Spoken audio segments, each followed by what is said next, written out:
Hello बच्चों, good morning.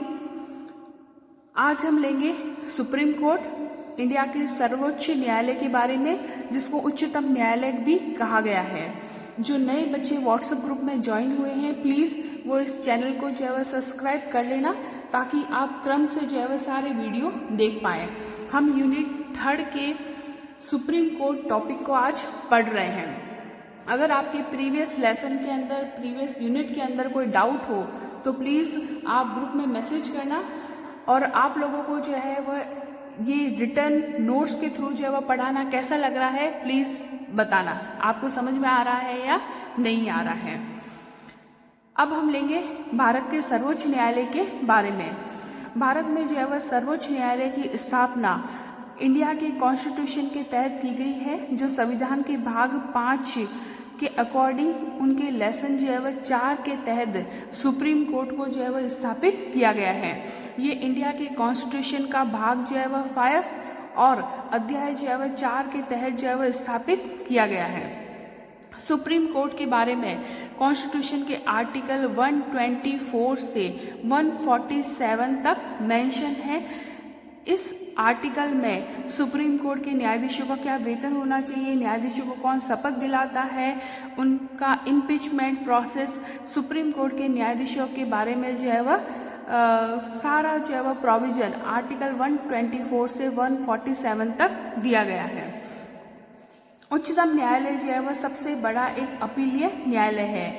आप सबको पता है कि भारत के अंदर जो है वह एकीकृत न्यायपालिका के सिस्टम को अपनाया गया है। भारत में जो है वह सबसे लोअर लेवल पर जो है वह डिस्ट्रिक्ट कोर्ट होता है। डिस्ट्रिक्ट कोर्ट के निर्णय के विरुद्ध अपील जो होती है वह हाई कोर्ट के अंदर की जाती है। हाई कोर्ट के निर्णय के विरुद्ध अपील जो होती है वह सुप्रीम कोर्ट के अंदर की जाती है।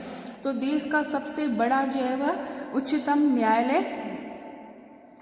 सबसे बड़ा जो न्यायालय है वो उच्चतम न्यायालय है, और ये दिल्ली में जो है वह सिचुएटेड है। भारत में उच्चतम न्यायालय सुप्रीम कोर्ट की जो स्थापना 28 जनवरी 1950 को हुई है। सुप्रीम कोर्ट की स्थापना भारत के अंदर 28 जनवरी 1950 को जो है वह हुई है, और इस सुप्रीम कोर्ट के द्वारा अभी तक 24,000 से ज़्यादा डिसीजन दिए जा चुके हैं। 24,000 से ज़्यादा जो है वह डिसीजन सुप्रीम कोर्ट के अंदर दिए जा चुके हैं। सुप्रीम कोर्ट के जो जजेस होते हैं उनको जो सैलरी है, उनको अलाउंसेस है, भत्ते जो होते हैं वह पार्लियामेंट के कंसोलिडेट फंड के द्वारा दिए जाते हैं। हमने पहले भी बात की है संसद की संचित निधि के बारे में। तो न्यायाधीशों के जो वेतन है, उनको जो भत्ते दिए जाते हैं वो संसद की संचित निधि के द्वारा दिए जाते हैं, और यह आर्टिकल जो है वह 125 के अंदर मेंशन किया गया है। 1 जनवरी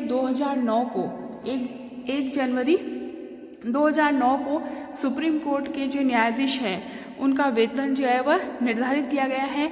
उसमें जो सुप्रीम कोर्ट के जो चीफ जस्टिस हैं उनका वेतन जो है वह 2,80,000 जो है वह उनकी जो है वह सैलरी होती है, और जो दूसरे जजेस होते हैं उनकी सैलरी है 2,50,000। तो 1 जनवरी 2009 में ये डिसाइड किया गया है कि सुप्रीम कोर्ट के जो चीफ जस्टिस हैं और जो अदर जस्टिस हैं, जजेस हैं, उनकी जो है वह सैलरी क्या होगी। तो भारत के मुख्य न्यायाधीश का वेतन जो है वह अभी 2,80,000 है, और जो बाकी के न्यायाधीश हैं उनका वेतन 2,50,000 रुपये है। सुप्रीम कोर्ट के जो जजेस हैं उनका कार्यकाल जो है वह 65 वर्ष की आयु तक होता है। हमारे यहाँ भारत के अंदर यूएसए की तरह जो न्यायाधीश हैं, जो जजेस हैं, उनका कार्यकाल जो है वह अनिश्चित काल तक नहीं होता है। यूएसए के अंदर ये प्रोविजन है, लेकिन भारत के अंदर यह है कि 65 ईयर तक जजेस अपना कार्य जो है वह कर सकते हैं। इससे पहले भी वह अपनी इच्छा से जो है वह जॉब को रिज़ाइन दे सकते हैं, और उन पर जो है वह असक्षमता के आरोप के आधार पर उनको अपने पद से भी जो है वह हटाया जा सकता है, या उनके बिहेवियर में कोई डिफ़ॉल्ट पाया जाता है तो उनको अपने पद से हटाया जा सकता है। अभी जो रिसेंटली सुप्रीम कोर्ट के मुख्य न्यायाधीश हैं उनका नाम है शरद अरविंद बोबड़े, और सुप्रीम कोर्ट के जो जजेस हैं वो टोटल नंबर उनका होता है 31 में एक जो है वो आपके मेन जजेस होते हैं और दूसरे जो है वह अदर जजेस होते हैं 30। तो टोटल जो है वह सुप्रीम कोर्ट यानी कि सर्वोच्च न्यायालय में 31 जज होते हैं, जिसमें एक होता है आपका मेन चीफ जस्टिस। और अभी कौन है main chief justice? Sharad Arvind बोरबड़े। अब सर्वोच्च न्यायालय का गठन जो है वह क्यों किया गया है? फर्स्ट, संविधान का संरक्षक है, रक्षक है या संरक्षक है। भारत के अंदर आप सबको पता है कि जो कॉन्स्टिट्यूशन है वो क्या है? रिटन कॉन्स्टिट्यूशन है। और रिग्रेट है, भारत का कॉन्स्टिट्यूशन जो है वह कठोर है। और संविधान की जो है वह सर्वोच्चता को बनाए रखने का कार्य जो है वह हमारे यहाँ सुप्रीम कोर्ट के द्वारा किया जाता है। दूसरा है संघात्मक शासन व्यवस्था का रक्षक। हमारे यहाँ फेडरल सिस्टम को अपनाया गया है। भारत में फेडरल सिस्टम होने के कारण जो हमारी पावर है, जो गवर्नमेंट की जो पावर है वो सेंट्रल गवर्नमेंट और स्टेट गवर्नमेंट दोनों के बीच में डिवाइड की गई है। और हर गवर्नमेंट जो है वह अपने दायरे के अंदर रहते हुए अपनी पावर का जो है वह यूज़ करे, उसके बाहर वर्क नहीं करे, ये देखने का काम जो है वह सुप्रीम कोर्ट के द्वारा किया जाता है। तो सुप्रीम कोर्ट का गठन क्यों किया गया है बच्चों? एक तो है संविधान का रक्षक है, हमारे संविधान का जो सर्वोच्च रक्षक है वो सुप्रीम कोर्ट को माना गया है। संविधान की सर्वोच्चता बनाए रखने का कार्य केवल सर्वोच्च न्यायालय करता है भारत के अंदर। और भारत के अंदर ये भी है कि अगर है ना संसद कोई भी ऐसा जो है वह कानून बनाती है जो कॉन्स्टिट्यूशन के अकॉर्डिंग नहीं हो, भारत के संविधान के अकॉर्डिंग नहीं हो, तो सुप्रीम कोर्ट उसको अवैध घोषित कर सकता है, वॉइड घोषित कर सकता है।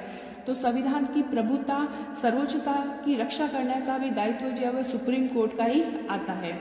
और संविधान की व्याख्या करने का भी अधिकार जो है वह सुप्रीम कोर्ट को ही प्राप्त है। अगर मान लो ऐसा कोई क्वेश्चन आता है संविधान में किसी आर्टिकल से रिलेटेड या किसी वर्ड से रिलेटेड या संविधान की व्याख्या करने से रिलेटेड, किसी भाग की व्याख्या करने से रिलेटेड, तो वो अधिकार भी सुप्रीम कोर्ट को ही दिया गया है। तो सुप्रीम कोर्ट संविधान का रक्षक भी है और संघात्मक शासन व्यवस्था यानी कि फेडरल सिस्टम का भी रक्षक है। सुप्रीम कोर्ट को जो है वह मूल अधिकारों का रक्षक भी माना गया है। हमारे फंडामेंटल्स राइट्स जो है वह इंडियन कॉन्स्टिट्यूशन के द्वारा नागरिकों को प्रदान किए गए हैं। अगर उनका हनन होता है, अगर उनको सस्पेंड किया जाता है मूल अधिकारों का, तब सुप्रीम कोर्ट में कोई भी नागरिक जो है वह शरण ले सकता है। सुप्रीम कोर्ट मौलिक अधिकारों की रक्षा के लिए रिट जारी कर सकता है, जिनके बारे में हमने पहले पढ़ा था। बंदी प्रत्यक्षीकरण, अधिकार प्रच्छा, परमादेश, ये सारी रिट है जो सुप्रीम कोर्ट और हाई कोर्ट दोनों के द्वारा जो है वह जारी की जा सकती है। सुप्रीम कोर्ट के अंदर पहले केवल 7 जजेस थे। बाद में जो है वह संसद के अकॉर्डिंग जो है वह संशोधन करके समय समय पर इनके जजेस की संख्या में जो है वह वृद्धि होने लगी। बाद में सुप्रीम कोर्ट के जजेस जो है वह कभी 14 हुए, फिर बाद में और 18 हुए, फिर 26 हुए। लेकिन 2008 में पार्लियामेंट ने सर्वोच्च न्यायालय न्यायाधीशों की संख्या अधिनियम 1985, ये एक एक्ट निकला था 1985 को। ये एक्ट था सर्वोच्च न्यायालय के न्यायाधीशों की संख्या अधिनियम से रिलेटेड। इसमें अमेंडमेंट किया गया, इसमें संशोधित किया गया और सुप्रीम कोर्ट के न्यायाधीशों की टोटल संख्या जो है वह 31 की गई, जिसमें 31 के अंदर एक आपका मेन चीफ जस्टिस और 30 जो है वह अदर जजेस थे। सुप्रीम कोर्ट के न्यायाधीशों की नियुक्ति जो है वह राष्ट्रपति के द्वारा की जाती है, लेकिन अन्य न्यायाधीशों की नियुक्ति के समय राष्ट्रपति जो होता है वो मुख्य न्यायाधीश से सलाह अवश्य लेता है। ये इंडिया के कॉन्स्टिट्यूशन के आर्टिकल 124 के अंदर मेंशन है। तो सुप्रीम कोर्ट के जजेस की संख्या कितनी है? 31 है। उनकी जो है वह उनको ओथ दिलाने का काम जो है वह प्रेसिडेंट के द्वारा किया जाता है। उनकी नियुक्ति का अधिकार भी जो है वह किसका होता है? प्रेसिडेंट का ही होता है। लेकिन अदर जजेस की जो है नियुक्ति के समय राष्ट्रपति जो है वह मेन चीफ जस्टिस से जो है वह एडवाइस जरूर लेते, यानी कि जो सुप्रीम कोर्ट है उसका quorum जो है वह 31 जजेस का होता है। लेकिन कोई ऐसी सिचुएशन होती है कि न्यायाधीशों की संख्या जो है वह कम होती है, तो ऐसी स्थिति में उस quorum को पूरा करने के लिए 31 जजेस की quorum को पूरा करने के लिए न्यायाधीश जो होते हैं वह भारत की जो है वह हाई कोर्ट से जो है वह उनको कहा जाता है कि वह सुप्रीम कोर्ट में कुछ वर्ष अपनी जो है वह सेवाएं दे। यह काम जो है वह मुख्य न्यायाधीश और भारत के राष्ट्रपति की अनुमति से किया जाता है। तो जो हाई कोर्ट के न्यायाधीश सुप्रीम कोर्ट में काम करते हैं उनको एडहॉक जजेस कहा जाता है, यानी कि तदर्थ न्यायाधीश की संख्या तदर्थ न्यायाधीश जो है वो उनको कहा जाता है।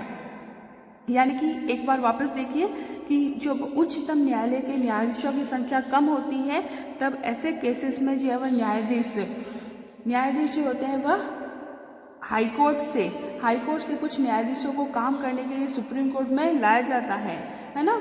तो इन न्यायाधीशों को जो है वह एडहॉक जजेस की जो है वह संज्ञा दी गई है। इस प्रकार सुप्रीम कोर्ट के जो मुख्य न्यायाधीश को उच्च न्यायालय से सलाह लेनी होती है कि वह वहाँ पर जो है वह काम करेंगे या नहीं करेंगे, सुप्रीम कोर्ट के अंदर काम करेंगे या नहीं करेंगे। ओके, और आर्टिकल जो है वह 124 के अंदर मेंशन है कि मुख्य न्यायाधीश जो है वह अन्य न्यायाधीशों की नियुक्ति के लिए राष्ट्रपति जो है वह मुख्य न्यायाधीश से सलाह लेगा अन्य न्यायाधीशों की नियुक्ति के लिए। यह आर्टिकल जो है वह 124 के अंदर जो है वह मेंशन किया गया है। अब है सुप्रीम कोर्ट के न्यायाधीशों की क्या योग्यताएं होनी चाहिए, क्या एलिजिबिलिटी होनी चाहिए। तो सबसे पहले वह भारत का नागरिक हो। सुप्रीम कोर्ट का जो न्यायाधीश है वो भारत का न्यायाधीश है।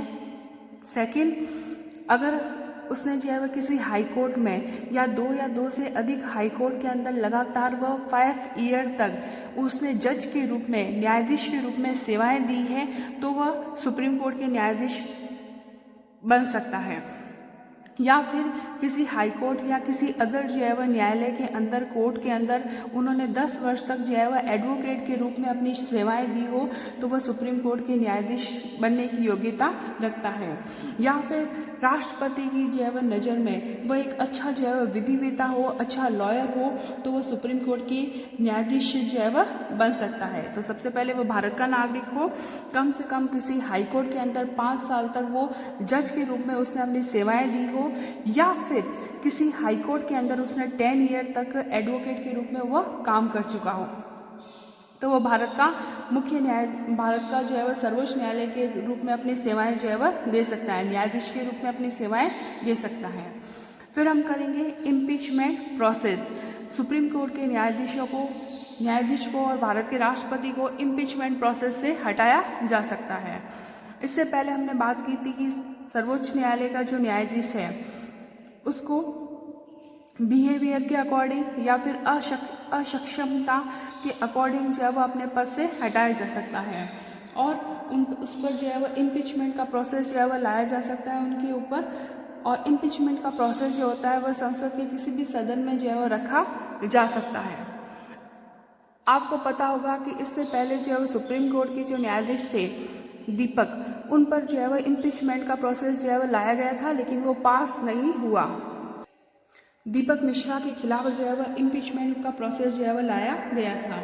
इससे पहले भी 1992 के अंदर सर्वोच्च न्यायालय के न्यायाधीश जो है वह जी रामास्वामी के विरुद्ध महाभियोग का प्रस्ताव इम्पीचमेंट का प्रोसेस जो है वह लाया गया था, लेकिन इसमें जो है वह जजेस को अपने पक्ष में पैरवी करने का पूरा अधिकार जो है वह प्राप्त होता है। इम्पीचमेंट का प्रोसेस जो है वह सेम होता है जैसा कि राष्ट्रपति के लिए होता है।